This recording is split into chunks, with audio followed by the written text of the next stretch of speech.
My name is Sandy Adomaitis, the social media director for the Page International Screenwriting Awards, and your host for the Writers Hangout, a podcast that celebrates the many stages of writing, from inspiration to the first draft, revising, getting a project made, and everything in between.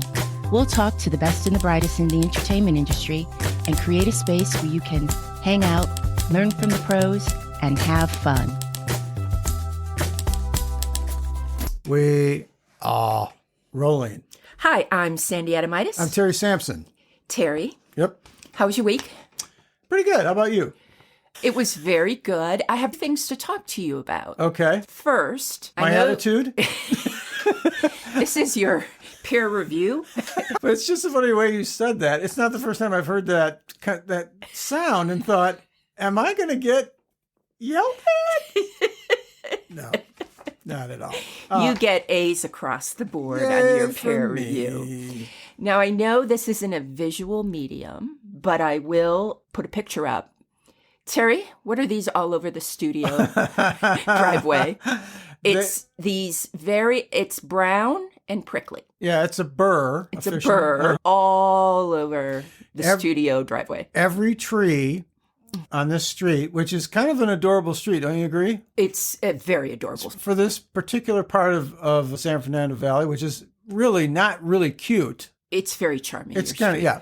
And my neighbor straight across planted those when she was a teeny kid, and they've grown to the size you see, and they give us shade and burrs. Is that the Latin? I'm calling it a burr. A burr, It probably has another name, but its trick is it's just big enough. So if those of you who aren't burr related, this is a little bit smaller than a ping pong ball, just slightly. Yes. It has these thorns.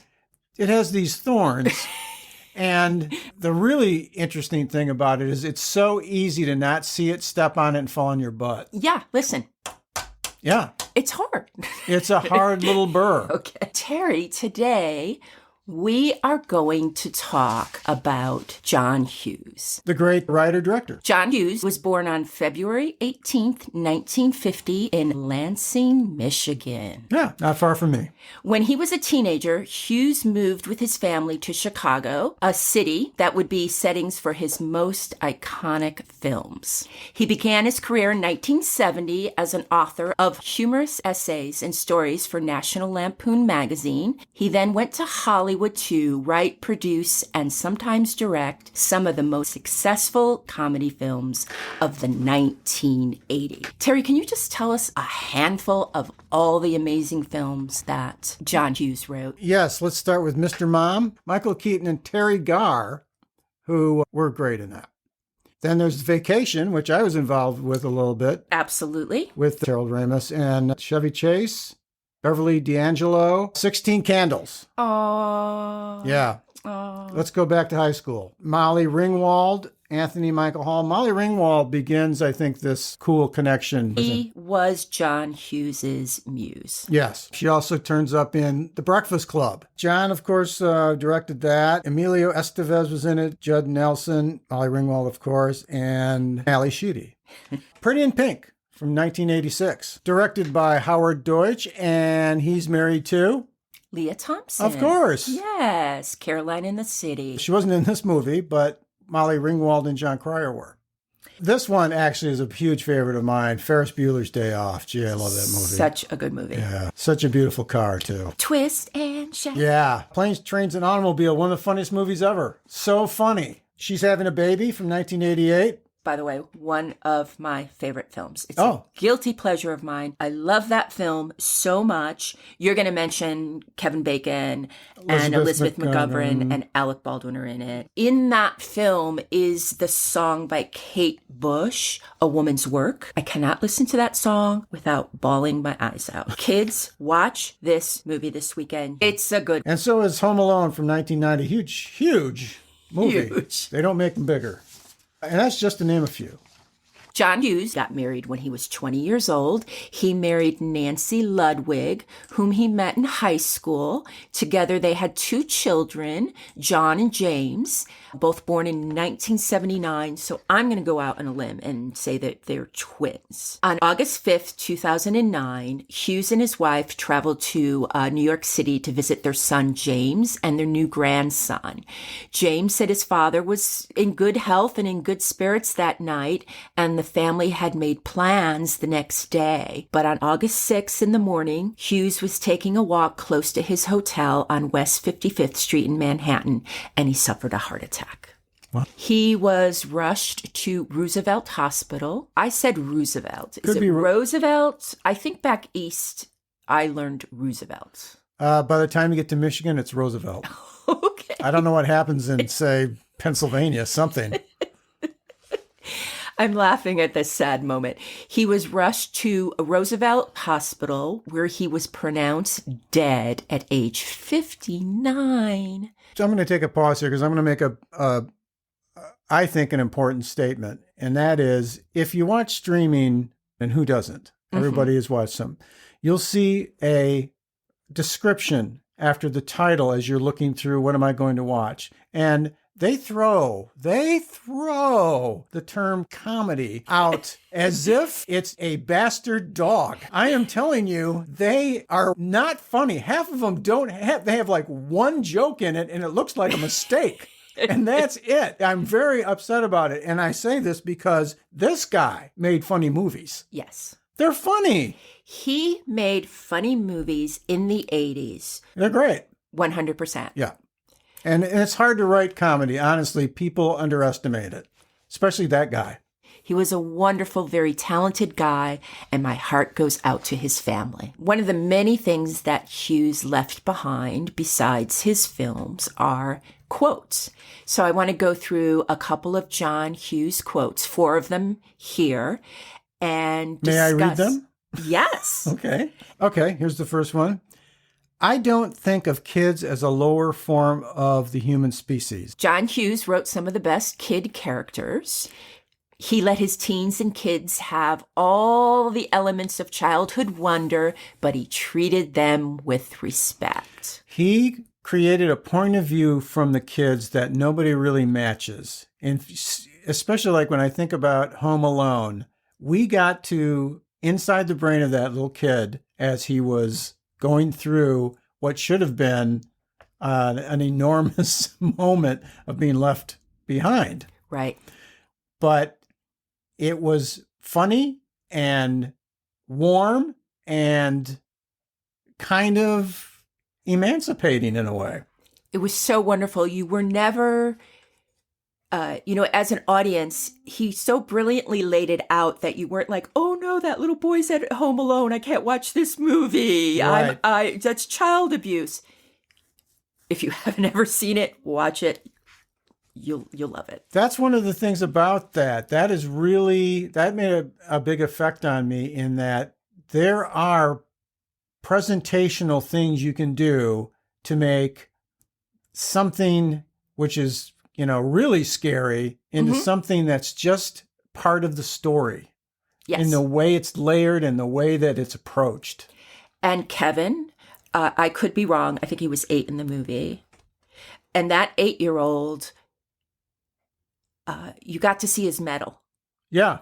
And you don't get to see a lot of metal. No, from an 8-year-old, no. 8-year-old in a suburb in Chicago. And along with that, in fact, Hughes, just what you were just saying, revolutionized the teen angst genre and his understanding that even though they might be young people, they are not unintelligent. Right. So writers out there, if you want an unintelligible child in your screenplay, have at it.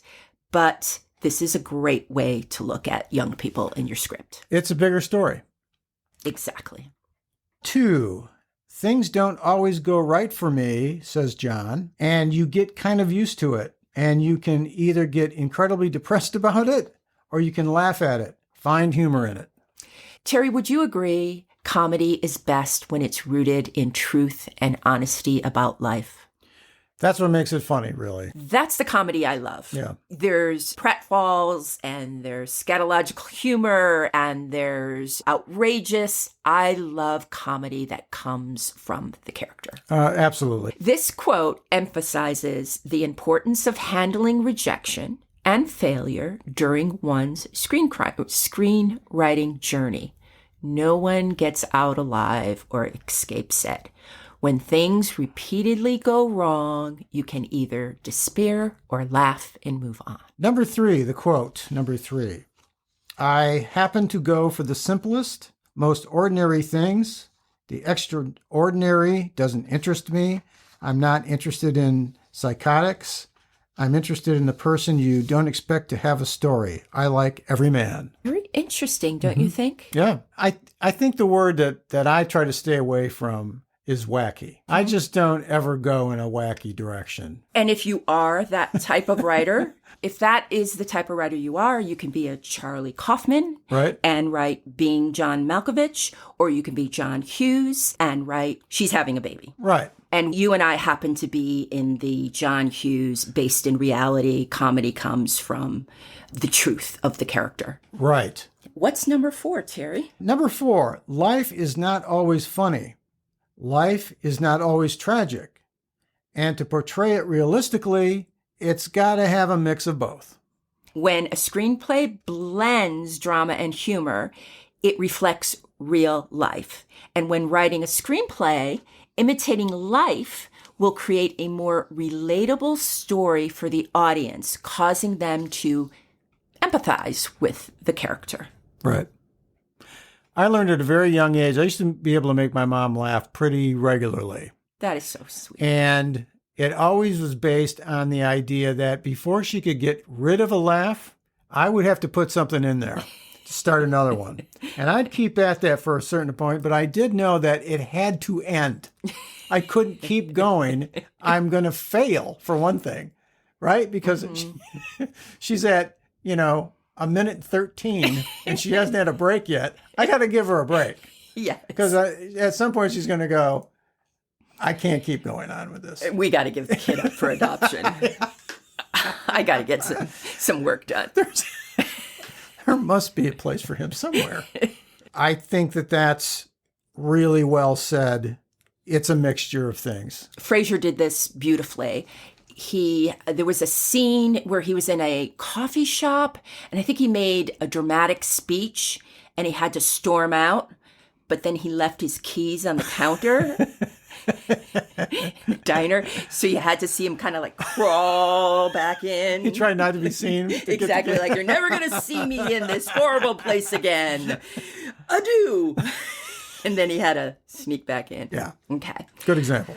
I haven't had enough of John Hughes yet. Have you? No. This is John Hughes quotes on writing and inspiration. My heroes were Dylan, John Lennon, and Picasso because they each moved their particular medium forward. And when they got to the point where they felt comfortable, they always moved on. Great. Love it. It's a great one. Another one, if I'm on a roll and I finish a script at 3, I'll start another one at 3:02. That can't be true. I have never done that. That's just, no. The thing I like right now is there's probably a writer, maybe new to the thing, who's going, I've never even finished one yet. I know. Because We're with you. That kind of happens. Yep. 5 starts.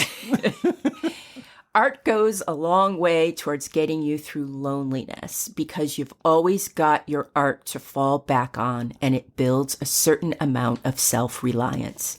And I didn't really much care what other people thought of me because I could go look at my work and say, I like that. And I did that. I really like that quote. Yeah.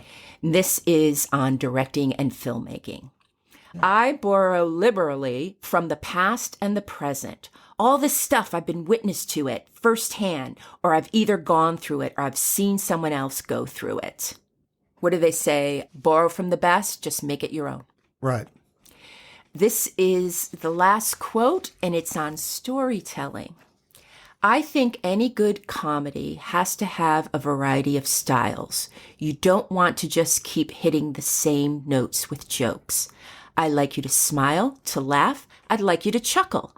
I'd like you to go grab the seat in front of you and shake it and scream with laughter. I want all of it. Beautifully put. And that's a wrap for the Writers Hangout. Thanks so much for listening. If you enjoyed the show, please take a moment to leave us a review on Apple Podcasts. Your positive feedback will help us keep the show going so we can continue bringing you more future episodes. Remember, keep writing. The world needs your stories. The Writers Hangout is sponsored by the Page International Screenwriting Awards with executive producer Kristin Overn, producers Sandy Adomaitis, and myself, Terry Sampson. And our music is composed by Ethan Stoller.